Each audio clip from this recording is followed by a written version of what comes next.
Hey there and welcome. This is my little Emco Unimat lathe, which you haven't seen in a long time. Mostly because I've got the Cosmos, which is just a lot more sophisticated and a lot more useful for the size of stuff that I do. However, this lathe comes to its own when working on really small stuff because it's made for that. And the reason I don't show it that often is because it is pretty worn out, and I'm ashamed to say that that is mostly due to my own faults. This was my very first lathe. I had never even worked on a lathe before this one, and since it was my only lathe, of course, I pretty much experimented around with it, and I used it a lot and abused it a lot on jobs that this thing is just not designed to. For example, turning threads off of a M24 screw or something. The chuck is not really strong enough to grip such a large load. So with these two Tommy bars, you will have to lever on it quite a lot to get it to actually grip, which makes the jaws foul-mouthed, which wears the Tommy bar holes out, and which of course reduces the precision of this machine. This doesn't mean that I didn't use the lathe, it means the exact opposite. Through all the experimenting in the beginning phase where I didn't know a lot about lathe machining, I abused and wore out the lathe so much that it became pretty much unusable before I even started making the bigger and proper projects that you can see on my YouTube videos. Over time, I also managed to wreck the spindle on this thing, because this is one of the earlier Emco Unimats which did not have the Tommy bar hole in the spindle, so that you could, to remove the chuck, put one bar in here, one on the chuck, and then just screw it loose like that. But you had to grab the spindle in some other fashion. My way of grabbing it was just take a pair of chain lock pliers and remove the chuck that way, which of course marred up the registering surfaces so that this chuck was not running true anymore. I then went to my neighbor, which you know, the one with the big lathe and stuff, and there I made a new spindle for this thing. Problem of that spindle, however, was that I didn't have a clue on registering surfaces and chuck mountings, so I made this spindle without a register. Let me show you closely. Here is a close-up view of the spindle, and you can clearly see the threads, which the chuck screws onto, then a cylindrical portion, and of course the shoulder that it rests against. Inside the chuck is basically the exact opposite. You've got the threads and then a cylindrical hole and the shoulder. This cylindrical portion is what does all the lateral alignment so that this chuck doesn't wobble about. On the spindle that I made, I didn't put the register on. I just straight threaded it straight to the shoulder, and that was it. And that basically means that the fit of the chuck, or the precision of the chuck, relies on the precision of the threads. And of course, with a die-cut thread, that's not really a good fit. So, you know, it worked good enough for a lot of the stuff I was doing, but of course the precision was not what's needed, especially with a small watchmaker lathe like this. A couple of weeks ago I then basically sawed the threaded portion off and drilled a series of holes, a hole pattern into there with several cylindrical locating diameters and a thread, and machined a bolt which fits that pattern, similar to this coupling here. Next thing that I'm sure you have already noticed is the carriage. Usually the carriage has a T-slot cut in it, so that the tool holder equipped with a T-nut can be slid along here and moved into any position desired. Well, It occurred to me that I didn't use the right length of screw one time. It was too long, and basically the screw bottomed out on the bottom of the T-slot before tightening the tool holder up, so that there was a leverage force between the T-nut and the screw, which broke the cast iron T-slot. So what I did now was make a piece of flat bar into the same exact dimensions as the carriage and basically locate it on here with screws. Of course, that disenables the possibility to move the tool post around, but I found I usually use it in just this one position right up front. And the second screw you can see here is not Loctited in, it's removable, so that you can still mount other pieces, like for example from the table saw. Looking at the slide bars that the carriage is mounted to, you see a pretty ugly score mark, which is from the first time I took the carriage apart, not knowing how it was made up.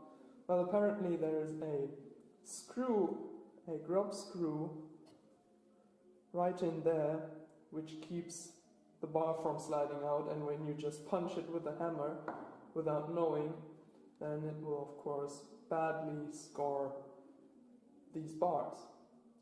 So the next thing will be replacing both the cross slide and the long slide bars, also made from a tougher and precise ground steel, drill rod, tool steel, that's usually what they're called, which has a more precise fit and which doesn't abrade that quickly.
Together again, and I have to say the play in the slides is greatly reduced. It's very nice now, and also when you turn on the crank it feels a lot smoother, so it was a good decision to make these.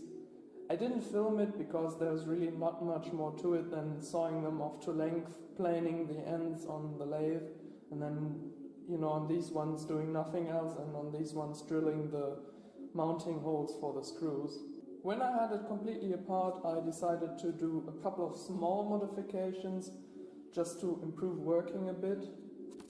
On the bearing of both the lead screws, I drilled a hole with a chamfer so that you can lubricate the bearing surfaces, something that I think Emco should have thought about. Then I added 2 more grub screws, because these bars are actually only held in with 1 grub screw each, one on this side and one on that side, and just to make it clearly visible that there are grub screws and you can't just punch them out, I put these two up top. And last but not least, I drilled 2 holes and countersunk them for 2 screws, because I plan on somewhere, not now, fitting an external lead screw to this thing, maybe even with an auto feed, because the internal lead screw between the bars is just in completely the wrong place, because every single chip that flies off completely lands on the lead screw and gets fed into the nut, which is of course terrible because it wears down in no time, and you have to be very careful and clean it meticulously each time you work with it. So just to make it a little bit more distance between the flying chips and the lead screw, I decide to somewhere mounting it outward, and I am currently thinking about maybe even putting some kind of worm drive here, like on the Unimat 3, which you can then hook an external power feed to, which would be nice. The main reason why I don't use this lathe that often anymore is because the 3-jar chuck is so worn out that it's basically unusable. There's not only lateral runout, but the jaws are badly bell-mouthed, so that when putting a bar in here, I do not even need to put a indicator on here to demonstrate to you how bad the runout is on this thing.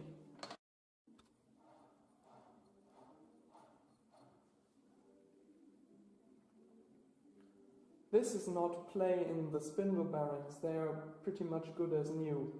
This is all due to bell mouthing on the chuck jaws. Well, when the jaws are bell mouthed, then the solution is pretty simple: grind out the chuck jaws, which, although a little bit complicated on such a small chuck, would be possible, and I've considered doing that, but here's why I decided against it. When we run an indicator along the chuck, then you can see that it runs out about 0.12 of a millimeter, almost 1.5 tenths, which for a lathe of this size is unacceptable. It's not the fault of my homemade spindle, because when we take a look at the register here, then you can see that it runs out no more than 1/100 of a millimeter. So whoever made the backing plate for this chuck wasn't really paying attention or just wasn't good at it. Getting a new backing plate is pretty much impossible, so although the chucks for this lathe are rather expensive, it's the only way to go, because not only the inner part of the jaws are running out of true, but basically every step on every jaw is not true. And that's the same for turning them around and putting them in the other way. So I would need to grind pretty much everything on this chuck, and that's just not worth the effort, which is why I opted for buying a completely new chuck.